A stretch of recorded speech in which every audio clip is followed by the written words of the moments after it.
Welcome back to সার্থক এজুকার YouTube channel. Dear friends, আজকের ভিডিওতে আমরা সিডিপি ফর আসাম টেট এই সিরিজের ধারাবাহিক চ্যাপ্টার 7 নিয়ে আলোচনা করব। এই চ্যাপ্টার 6-এ আমরা আলোচনা করেছিলাম পিয়াজেটস কগনিটিভ ডেভেলপমেন্ট থিওরি এর বেসিক ইন্ট্রোডাকশন, এবং আজকে আলোচনা করব পিয়াজেস থিওরি স্টেজেস। পিয়াজের কগনিটিভ ডেভেলপমেন্ট থিওরি এর স্টেজ নিয়ে আলোচনা করব, তাই ভিডিওটিকে আপনি শেষ পর্যন্ত অবশ্যই দেখবেন। আপনি যদি প্রথমবার দেখছেন এই চ্যানেলকে, তাহলে সাবস্ক্রাইবও করে নেবেন। চলুন শুরু করি। ফ্রেন্ডস, আপনারা জানেন যে পিয়াজে বেশি গুরুত্ব আরোপ করেছেন বংশগতি বা হেরিডিটির উপর, বা বায়োলজিক্যাল ডেভেলপমেন্ট, বায়োলজিক্যাল প্রোগ্রেসের উপর। এবং পিয়াজের মতানুসারে শিশুরা বয়স বৃদ্ধির সাথে সাথেই নিজের বৌদ্ধিক বিকাশ করতে সক্ষম হয়। তো এতটুকু আমরা আলোচনা করেছিলাম। আজ পিয়াজে যে 4টি স্টেজ বা পর্যায়ের কথা বলেছেন, এই 4টি পর্যায় কি কি এবং কোন পর্যায়ের কি কি স্পেশাল ফিচার, কি কি বিশেষ বৈশিষ্ট্য, সে বৈশিষ্ট্যগুলিও জানবো। একদম খুব সংক্ষিপ্তভাবে নোটস আমি প্রোভাইড করেছি, এখানে আপনারা এই নোটসকে কপিও করতে পারেন। প্রথম স্টেজ অ্যাকর্ডিং টু পিয়াজে সেন্সরি মোটর স্টেজ। এই সেন্সরি মোটর স্টেজের বাংলা অনেক নাম আছে, ঠিক আছে? আমি এখানে আর বাংলা বলছি না, আপনাদেরকে আমি ইহাই রিকোয়েস্ট করব যে ইংরাজিতে আপনারা শেখার চেষ্টা করুন, বুঝতে সুবিধা হবে। সেন্সরি মোটর স্টেজ, এখানে আপনি প্রত্যেকটি স্টেজের নাম যে দিয়েছেন পিয়াজে, এই নামের মধ্যে বিশেষ অর্থ লুকিয়ে রয়েছে। তাই প্রথমে আপনি স্টেজকে বোঝার পূর্বে এই স্টেজের নামগুলিকে বোঝার চেষ্টা করুন, এই স্টেজের নামের অর্থ বোঝার চেষ্টা করুন। এখানে আপনি দেখছেন যে সেন্সরি মোটর অর্থাৎ এখানে সেন্সের কথা বোঝাচ্ছে, ঠিক আছে? সেন্স মানে ইন্দ্রিয়র কথা। একটি শিশু যখন হামাগুড়ি দেয়, ঠিক আছে, মনে করুন 7-8 মাস ওর যখন বয়স থাকে, তখন ওই শিশুকে আপনি যদি কোনো কিছু করতে বারণ করেন, তাহলে ওই শিশুটি কিন্তু আপনার কথা শুনবে না, অর্থাৎ তখন শিশুর ভাষার বিকশিত হয় না। তখন কি করে শিশুরা, মনে করুন অ্যাজ ফর এক্সাম্পল আপনি ল্যান্টর্ন একটি জ্বালিয়ে রেখেছেন, ঠিক আছে, পড়ার জন্য বা অন্য কিছু করার জন্য। তো এই ল্যান্টর্নটি একটি শিশু হামাগুড়ি দিয়ে, কিন্তু আপনি হাজার ওকে না করুন, কিন্তু ও শুনবে না। ও কী করবে? প্রথমে গিয়ে ল্যান্টর্নে হাত লাগাবে। ল্যান্টর্নে হাত লাগানোর পর ওর যখন আঙ্গুলে গরম অনুভব হবে, তখনও অটোমেটিক্যালি রিফ্লেক্স অ্যাকশনের মাধ্যমে কী করবে? হাত সরিয়ে আনবে, ঠিক আছে? তো এই জন্যই এই স্টেজকে সেন্সরি মোটর স্টেজ বলা হয়, কেননা এই স্টেজে শুধুমাত্র শিশুরা ছুঁয়ে দেখে, ঠিক আছে, জিনিসগুলি অবস্থান বোঝার চেষ্টা করে। আর মোটর শব্দের অর্থ হচ্ছে গিয়ে আর কি নাড়াচড়া করা বা স্পর্শ করে দেখে স্বাদ নিয়ে যে নিজের মধ্যে বোঝার চেষ্টা করা, এটাকে মোটর বলা হয়, ঠিক আছে? আশা করি আপনি বুঝতে পারলেন। আবার রিফ্লেক্স অ্যাকশন অ্যান্ডস, অর্থাৎ যখন শিশু এই স্টেজ অর্থাৎ 0 to 2 ইয়ার্স, 0 থেকে 2 বছর বয়স, 2 বছর বয়সের ঊর্ধ্বে হয়ে যায়, তখন আস্তে আস্তে করে শিশুদের মধ্যে রিফ্লেক্স অ্যাকশন কমে যায়। আমরা সকলে কি করি? চোখের পলক ঝপকাই, মানে চোখের পাতা আমরা বন্ধ করি, ঠিক আছে? তো এটা কি আমরা জেনে শুনে করি এবং ইচ্ছা করে করি? এটা মোটেই না, অটোমেটিক হতে থাকে, ঠিক আছে? তো এরকম কাজকে রিফ্লেক্স অ্যাকশন বলা হয়। শিশুও ঠিক এভাবে, আপনি যখন একটি ছোট্ট শিশুর হাতে আপনি আপনার আঙ্গুলটি যখন রাখবেন, তখন দেখবেন যে ওর হাত অটোমেটিক্যালি কি হচ্ছে? বন্ধ হয়ে যাচ্ছে, স্বয়ংক্রিয়ভাবে ওই শিশুর হাত বন্ধ হয়ে যাবে। ওটাকে রিফ্লেক্স অ্যাকশন বলা হয়। তো যখন শিশু 2 বছরের বেশি বয়স হয়ে যায়, অর্থাৎ 2 বছর অতিক্রম করে নেয়, তখন শিশুর রিফ্লেক্স অ্যাকশন কমে যায়। তারপর কি আরম্ভ হয়? গোল ডাইরেক্টেড বিহেভিয়ার। তারপর শিশুরা কি করে? নিজে গোল ডাইরেক্টেড বিহেভিয়ার। এখানে গোল ডাইরেক্টেড বিহেভিয়ার মানে হলো গিয়ে নিজে একটি উদ্দেশ্য প্রণোদিতভাবে শিশুরা কিছু কাজ করা শিখে নেয়। নিজে আচার আচরণ থেকে শুরু করে, যে শিশু যখন 2 বছর অতিক্রম করে নেয়, তখন শিশু কিন্তু নিজে একটি বিশেষ দিকে ধাবিত হয়ে কাজ করতে সক্ষম হয়। ডেফার্ড ইমিটেশন, অর্থাৎ এখানে ডেফার্ড ইমিটেশনের কথা হলো, ডেফার্ডের কথা হলো নিলম্বিত বা যে কোনো কিছু মুলতবি করা বা দেরিতে হওয়া, ঠিক আছে? তো কী করে? মেমোরি, শিশুদের মেমোরি পাওয়ার বা মনে রাখার ক্ষমতা, স্মৃতি শক্তি আস্তে আস্তে করে কী করে? অনুকরণের মাধ্যমে বাড়তে থাকে। অর্থাৎ শিশুরা 2 বছর অতিক্রম করার যখন সময় হয়ে যায়, 2 বছর অতিক্রম যখন শিশুরা প্রায় করার পথে থাকে, তখন কি করে? শিশুদের মধ্যে আস্তে আস্তে করে স্লোলি বাট স্টেডিলি মেমোরি পাওয়ারও ইমিটেশনের মাধ্যমে, অনুকরণের মাধ্যমে বাড়তে থাকে। দেখবেন শিশুরা খুব কম সময়ে ছড়া মুখস্থ করে নেয়, কিন্তু আপনি যদি চেষ্টা করেন ছড়া মুখস্থ করার, তাহলে আপনি পারবেন না। তো কী করছে, ছড়ার অর্থ কিন্তু শিশুরা কি জানে? মোটেই জানে না, কিন্তু ও একদম চোখ বুঝে সুন্দর করে হুবহু বলে দেবে। এটা হলো গিয়ে ডিফার্ড ইমিটেশন। ঠিক আছে, আশা করি আপনি বুঝতে পারলেন। তারপর শেষ বৈশিষ্ট্য হলো গিয়ে অবজেক্ট পার্মানেন্স বিগিনস, অর্থাৎ এই সময় থেকে যখন শিশু 2 বছর অতিক্রম করে নেয়, সেন্সরি মোটর স্টেজের শেষের দিকে অবজেক্ট পার্মানেন্স আস্তে আস্তে করে শুরু হয়। যখন 2 বছরের কম শিশুকে আপনি হাতির কথা বলবেন, সাপের কথা বলবেন, তখন যদি আপনি সঙ্গে সঙ্গে সাপ ওর চোখের সামনে দেখাতে পারেন, হাতির ছবিও চোখের সামনে দেখাতে পারেন, তখন শিশুরা বুঝতে পারবে। কিন্তু যখন আপনি ছবি এই শিশুদের চোখের সামনে থেকে সরিয়ে নেবেন, তখন এরপর যদি আপনি জিজ্ঞাসা করেন, তাহলে ও সাপ বিষয়ে কিছুই নিজের মনের মধ্যে ধারণা করতে পারবে না। তো এটাকে অবজেক্ট পার্মানেন্স বলা হয়। আশা করি আপনি স্টেজ 1 বুঝতে পারলেন। এবার স্টেজ 2 দেখে নেব। স্টেজ 2 এর নাম হচ্ছে অ্যাকর্ডিং টু পিয়াজে প্রি অপারেশনাল স্টেজ।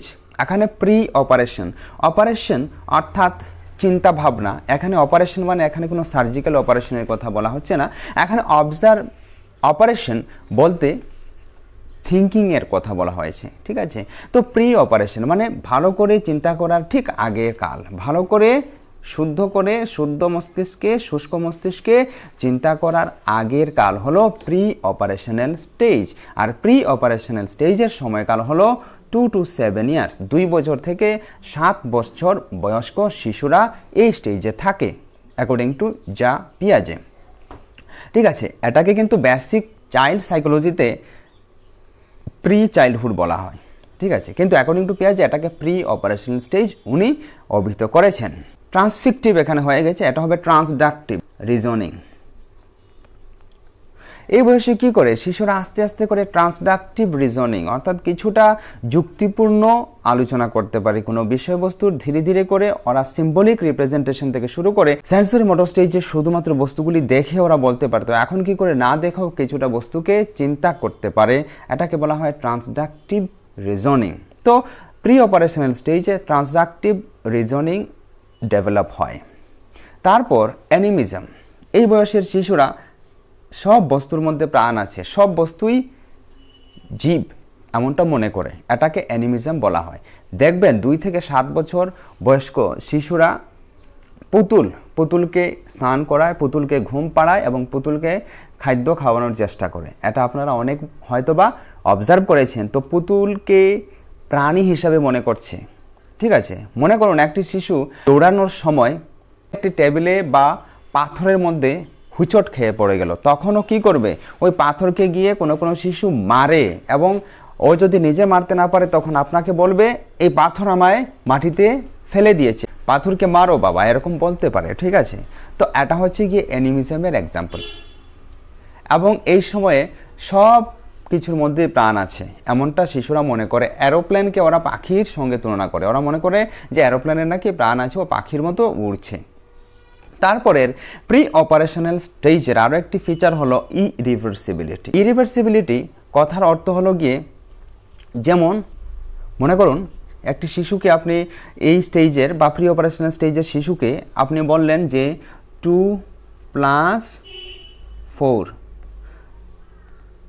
= 6, ওকে বললেন। তারপর আপনি যখন ওকে এই সেম প্রশ্নকে আবার ঘুরিয়ে বলবেন 4 + 2 = কত, ও বলতে পারবে না।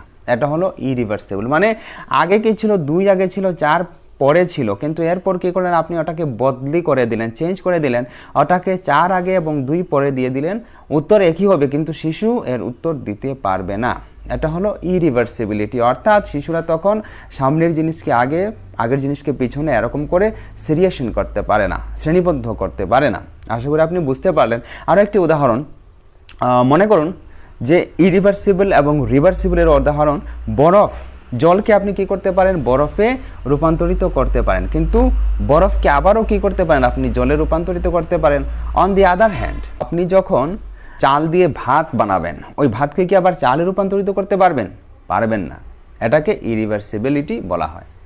তারপর ইগোসেন্ট্রিজম, অর্থাৎ এই প্রি অপারেশন স্টেজের শিশুরা ইগোসেন্ট্রিক থাকে, অর্থাৎ ও নিজে যা বলে, নিজে যেমনটা ভাবে ওটাই সকল ব্যক্তি এমনটাই ভাবে, শিশুরা এরকম ভাবে। এটাকে বলা হয় ইগোসেন্ট্রিজম। এবং ইগোসেন্ট্রিজম অর্থাৎ এই 2 থেকে 5-7 বছর বয়স্ক শিশুদের মধ্যে ইগোসেন্ট্রিজম খুব বেশি থাকে। আপনি মনে করুন কখনো মেলায় গিয়েছেন, ঠিক আছে, মেলায় যাওয়ার পর একটি বড় বন্দুক অথবা অন্য এমন কিছু বা হেলিকপ্টার বা কোনো আরও কিছু ড্রোন, এরকম বিভিন্ন খেলার যে সামগ্রী থাকে, পুতুল থাকে, এগুলি আপনার শিশু আপনাকে বলবে কিনে দেওয়ার জন্য। আপনি যদি বলেন যে ওটা তো অনেক বেশি দাম, ওটা কিনতে পারবো না, কিন্তু শিশু কি মানে? শিশুকে আপনি কখনোই ওটা আপনাকে কিনে দিতেই হবে, শিশু আপনাকে ছাড়বে না, ও একদম কান্নাকাটি শুরু করে দেবে। কেননা ও বলছে যে এই পুতুলটি বা এই গাড়িটি আমার লাগবেই লাগবে। ওটাকে ইগোসেন্ট্রিক বলা হয়, মানে ও নিজের মনে যা ভালো ভাবছে, ও ভাবছে যে ওটাই সকল ভাবছে, ঠিক আছে, এটাকে ইগোসেন্ট্রিজম বলা হয়। তো এই সময়ে শিশুদের মধ্যে ইগোসেন্ট্রিজম খুব বেশি প্রবল থাকে। তারপর সেন্ট্রেশন মানে ল্যাক অফ কনজারভেশন। এই সময় শিশুরা তথ্যকে বা ইনফরমেশনকে কনজার্ভ করে রাখতে পারে না, সঞ্চয় করে রাখতে পারে না। ওটা কি করে?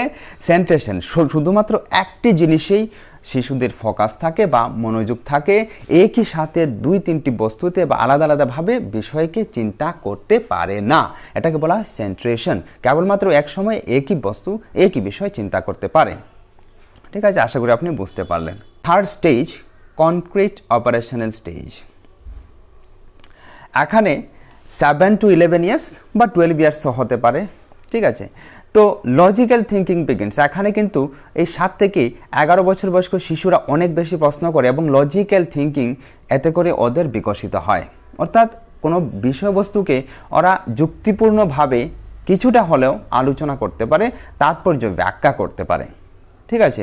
এই বয়সের শিশুরা দেখবেন যে স্কুলে যদি আপনি যদি এই যে এখানে 2+4 = 6, ওটা যদি এই বয়সের শিশুদের দেন, ওরা চট করে করতে পারবে, ঠিক আছে। বা আপনি যদি গুণের অঙ্ক দেন ওদেরকে 3 × 4 = যাই হোক, আপনি এরপরে দেন যদি ওকে 3 × 4, চট করে ওরা উত্তর বলতে পারবে। এটাকে লজিক্যাল থিঙ্কিং বলা হয়।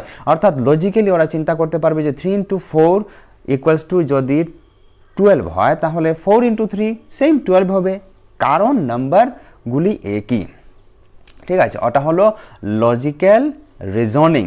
এই বয়সের শিশুদের মধ্যে লজিক্যাল রিজনিং ডেভেলপ হয়, ওরা ডিসেন্ট্রেশনের দিকে যায়, ঠিক আছে। এরপর আমরা পাবো ডিসেন্ট্রেশন, কনজারভেশন। ওরা কি করে? শুধুমাত্র এক সময় একই বস্তু বা একই বিষয়ে চিন্তা করা থেকে কিছুটা আলাদা হয়ে যায়, অর্থাৎ বিকেন্দ্রীকরণ হয়ে যায় ওদের চিন্তা। কেননা শিশুরা এ সময়ে কি করতে পারে যে multiple aspects at a situation, মানে কি করতে পারে? একই সময়ে বিভিন্ন বিষয়ে চিন্তা করতে পারে, ঠিক আছে। আর ওটাকে কনজারভেশনও বলা হয়। তারপর কজ অ্যান্ড ইফেক্ট। এর সময় শিশুরা কজ অ্যান্ড ইফেক্ট অর্থাৎ কার্য এবং কারণ।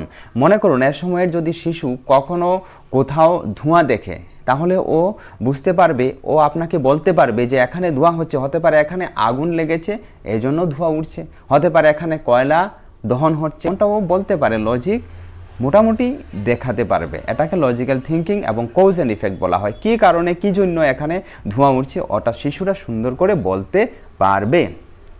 তারপর ক্লাসিফিকেশন, অর্থাৎ বস্তুগুলিকে বা বিষয়কে কি করে ক্লাসিফাই করা, শ্রেণীবদ্ধ করা, ও শ্রেণীবদ্ধ করতে পারবে। এর এক্সাম্পল আমরা যদি দেই, তাহলে মনে করুন এখানে আমি খুব ছোট্ট করে আপনাদেরকে দেখানোর চেষ্টা করব। মনে করুন এখানে কয়েকটি আকৃতি আপনি বানালেন। এখানে আমি কিন্তু এই ছোট্ট করে আকৃতি বানাবার চেষ্টা করছি, আপনারা বুঝার চেষ্টা করবেন। এই 4টি আকৃতি, ঠিক আছে। এই 4টি আকৃতির মনে করুন এই প্লাস্টিকের কোনো সামগ্রী আপনার কাছে আছে এবং এই 4টি বস্তুর মধ্যে একটি রং হচ্ছে গিয়ে রেড, এটির রং হচ্ছে গিয়ে ব্লু, এটির রং হচ্ছে গিয়ে অরেঞ্জ, ওটার রং হচ্ছে গিয়ে ব্ল্যাক। তো এই বস্তুগুলিকে আপনি যদি ক্লাসিফাই করার কথা বলেন, তাহলে কি করবে? এই যে বস্তু, এটা হচ্ছে গিয়ে আবার ব্ল্যাক, ঠিক আছে, BL, ঠিক আছে। তো এটাকে কি করবে? আপনি যদি ক্লাসিফাই করার কথা বলেন, তাহলে শিশু রঙের উপর ক্লাসিফাই করবে।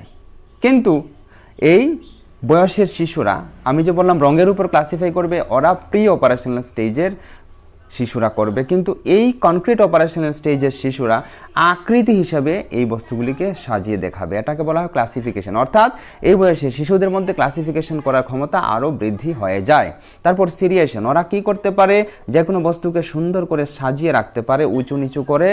যদি আমরা ওদেরকে কোনো কিছু দেই তাহলে ওরা কী করবে, সিরিয়াল করে হতে পারে উঁচু থেকে নিচু, নিচু থেকে উঁচু, এরকম করে সুন্দর করে ওরা যে কোনো বস্তুকে সারিবদ্ধভাবে রাখতে পারে। তারপর ট্রানজিটিভিটি এর অর্থ হচ্ছে যে তার্কিকভাবে বা যুক্তিপূর্ণভাবে কোনো কিছু বস্তুর সম্বন্ধ, এই যে এখানে যে বললাম এই রঙের সম্বন্ধকে ওরা দেখাতে পারবে। প্রি অপারেশনাল স্টেজে শুধুমাত্র রং দেখে ওরা বলবে, কিন্তু কনক্রিট অপারেশনাল স্টেজের শিশুরা রঙের বিশ্লেষণ ওরা করতে পারবে, কিন্তু রঙের চেয়েও আকৃতি অনুসারে ওরা সুন্দর করে সাজাতে পারবে। ওটাকে যে আকৃতি অনুসারে যে সাজালো রঙকে না দেখে, ওটাকে ট্রানজিটিভিটি বলা হয়। অর্থাৎ কি করতে পারে, ওটা রঙের চেয়েও আকৃতির মধ্যে যে সিরিয়াল অর্ডার বা আকৃতির মধ্যে যে মেল, ওটাকে লজিক্যালি ওরা ডেভেলপ করতে সক্ষম হয়। আশা করি আপনি বুঝতে পারলেন কনক্রিট অপারেশনাল স্টেজের স্পেশাল ফিচার্স। চলুন এবার ফর্মাল অপারেশনাল স্টেজে চলে যাই। ফর্মাল অপারেশনাল স্টেজ 11 বা 12 ইয়ার্সের অ্যাবাবে শুরু হয়, 11 থেকে 12 বছরের মধ্যে শুরু হয়ে যায় ফর্মাল অপারেশনাল স্টেজের মধ্যে অ্যাবস্ট্র্যাক্ট থিঙ্কিং ডেভেলপ হয়। অ্যাবস্ট্র্যাক্ট মানে কি, অ্যাবস্ট্র্যাক্ট হচ্ছে গিয়ে যে বস্তুগুলিকে আমরা চোখে দেখতে পাই না, আমাদের চোখের সামনে যে বস্তু নেই, ওই বিষয় ব্যাপারে আলোচনা করাকে অ্যাবস্ট্র্যাক্ট থিঙ্কিং বলা হয়। যেমন আপনি মনে করুন, আমি যে বলেছিলাম প্রি অপারেশনাল স্টেজের শিশুদের সামনে বা ইনফ্যান্সি, বা ওটাকে পিয়াজে বলেছিলেন সেন্সরি মোটর, এই সেন্সরি মোটর স্টেজের শিশুদের সামনে যদি সাপের ছবি দেখান তাহলে ওরা সাপ ভাবতে পারবে, কিন্তু সাপের ছবি ওদের চোখের সামনে থেকে সরিয়ে নিলে ওরা সাপ ভাবতে পারবে না। কিন্তু অ্যাবস্ট্র্যাক্ট থিঙ্কিং এমনটা নয়, সাপ বললেই আমাদের মাথায় চলে আসে সাপের ছবি, আমরা যখন হাতি বলি আমাদের মাথায় চলে আসে হাতির ছবি। তো এমনটা হচ্ছে কি অ্যাবস্ট্র্যাক্ট থিঙ্কিং, অর্থাৎ যে বস্তু আমাদের সামনে নেই সেই বস্তুকেও আমরা চিন্তা করতে পারি। এই বয়সে শিশুরা, ফর্মাল অপারেশনাল স্টেজের শিশুরা যে সমস্ত বস্তু বা যে সমস্ত প্রিন্সিপাল রুল আছে এগুলি তো অবশ্যই ভাবতে পারে, সামনে থাকুক কিংবা না থাকুক, এবং আগন্তুক দিনে কী ধরনের সমস্যা বা যে সিচুয়েশন অনুষ্ঠিত হতে পারে, যে কন্ডিশন হতে পারে, ওটার বিষয়েও ভাবতে পারে।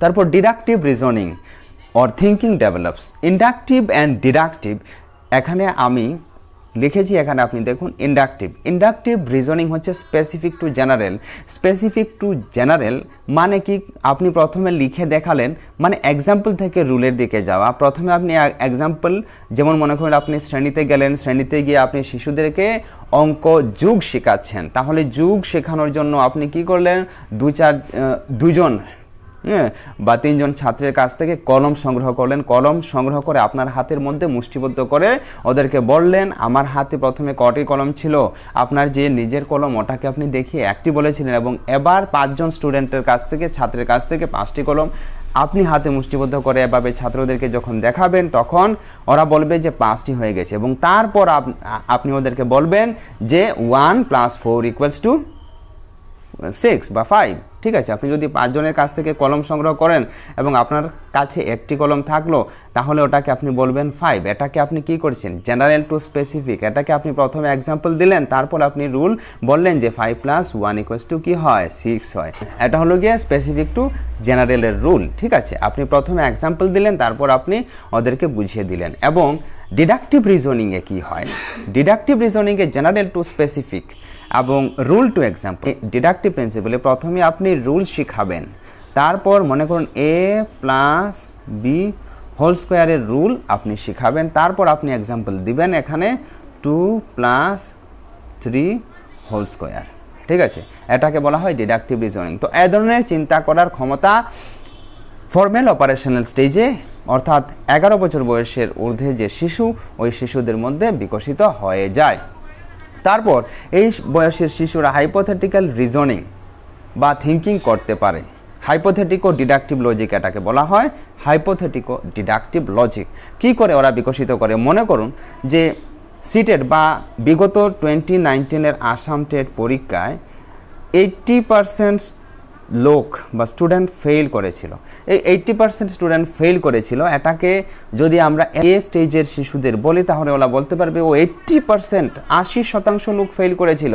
তারপর ওরা বলবে যে ও তার মানে এই 2019-এর যে টেট পরীক্ষা, এই 2019-এর টেট পরীক্ষা খুবই কঠিন ছিল। এটাকে বলা হয় হাইপোথেটিক্যাল প্রজেকশন বা হাইপোথেটিক্যাল রিজনিং।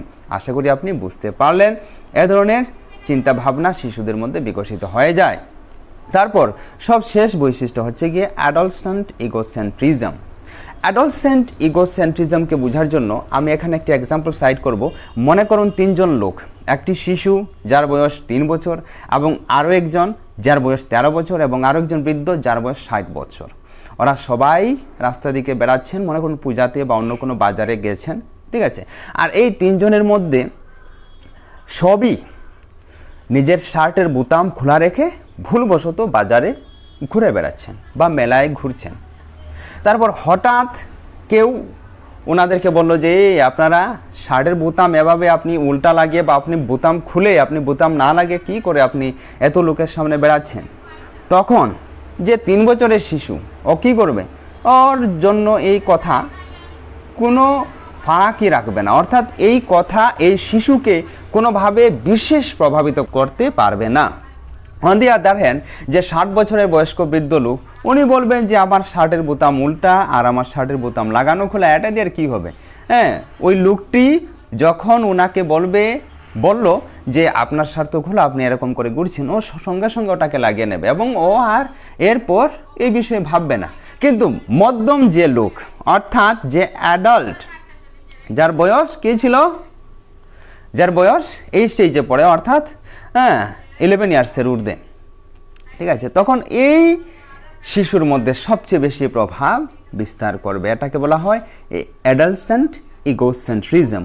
ও বারবার ভাবতে থাকবে যে ইস আমি চুলও আঁচড়াইনি, তারপর আমি শার্টের বোতাম উল্টা পরে বা শার্ট আমি এরকম বোতাম না লাগিয়ে আমি চলে গেলাম, লোক আমার বিষয়ে কি ভাববে, আমায় কি বলবে, ইস সমাজে আমার ছবি কি হবে, লোকজন আমায় কি করে সম্বোধন করবে, লোকজন আমার বিষয়ে এই ইত্যাদি ইত্যাদি ব্লা ব্লা অনেক কিছু ভাববে। তাহলে আপনি বুঝতে পারলেন এটাকে অ্যাডলসেন্ট ইগোসেন্ট্রিজম বলা হয়। ফ্রেন্ডস, আজকের ভিডিওতে এ পর্যন্তই। আপনার ভিডিও ভালো লাগলে অবশ্যই লাইক করবেন। নমস্কার।